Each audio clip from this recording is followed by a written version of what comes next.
Assalamualaikum warahmatullahi wabarakatuh. Perkenalkan, saya mahasiswa UT dengan nomor induk mahasiswa 1665478 akan mempertanyakan dari awal sehingga sampai tanaman jagung ini menjadi seperti ini.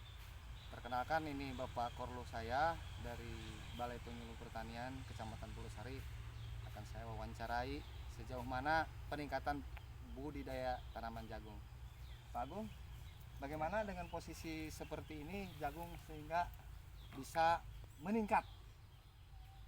Jadi begini, secara prinsip kalau kita ingin membudidayakan jagung, tentunya kita harus berorientasi pada bisnis. Jadi harus bagaimana kita tanam, kita memperoleh keuntungan sebesar-besarnya. Untuk mendapatkan keuntungan yang sebesar-besarnya, tentu ini harus didukung oleh berbagai faktor. Nah, salah satu faktornya di sini ada penerapan teknologi yang harus kita terapkan untuk budidaya jagung. Nah, ini untuk secara teknis budidayanya tentu baik dari sisi teknis maupun aplikasi sarana prasarananya harus tercukupi dan tepat waktu. Ini contoh, kita dari awal kita penggunaan bibitnya harus bibit yang unggul. Kalau misalnya bibit yang unggul tentu akan mendapatkan pertumbuhan tanaman yang bagus juga. Kemudian dari sisi asupan nutrisinya juga ini harus maksimal dan tepat waktu. Walaupun misalnya maksimal, tapi ketika tidak tepat waktu ini penyerapannya akan terlambat juga, akan mempengaruhi pertumbuhan. Kemudian di sisi lain jagung ini secara perawatan teknisnya itu harus dilakukan juga, karena jangan sampai ada persaingan perebutan unsur hara dengan rumput-rumput. Nah, ini tentu harus dilakukan pengendalian baik secara manual ataupun kimiawi. Nah, ini dilakukan dengan kimiawi, bisa dilakukan dengan herbisida yang tentu selektif terhadap tanaman jagung.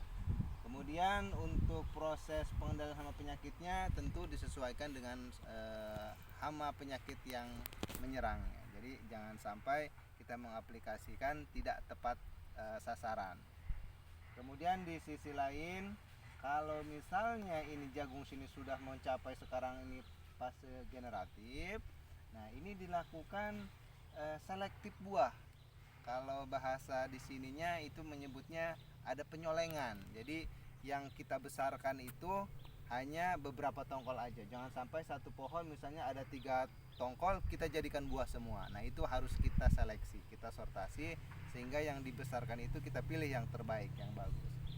Kemudian setelah mencapai pada saat panen, ini tentunya penanganan panen dan pasca panennya harus tepat, karena hasil panen yang ditangani tidak tepat ini akan memicu pertumbuhan mikrobakteri yang dapat mengganggu kualitasnya. Terlebih-lebih lagi kalau pada cuaca pada saat musim hujan. Nah, ini harus ekstra hati-hati. Nah, secara prinsip kendala di lapangan sebetulnya memang bervariatif, namun bagaimana kita berupaya secara teknologi untuk menerapkan dan mengendalikannya. Mungkin secara garis besar seperti itu. Terus Pak, mengenai paritas dan pengendalian hama tersebut, paritas apa, terus pengendalian hama penyakitnya berbentuk seperti apa? Karena di sini perlu kita mengetahui wawasan ini Pak, biar kami bisa menerapkan di lapangan nanti Pak, dari praktek ini. Ya. Dari segi benihnya, kita ini ada beberapa pabrikan lah yang memiliki kualitas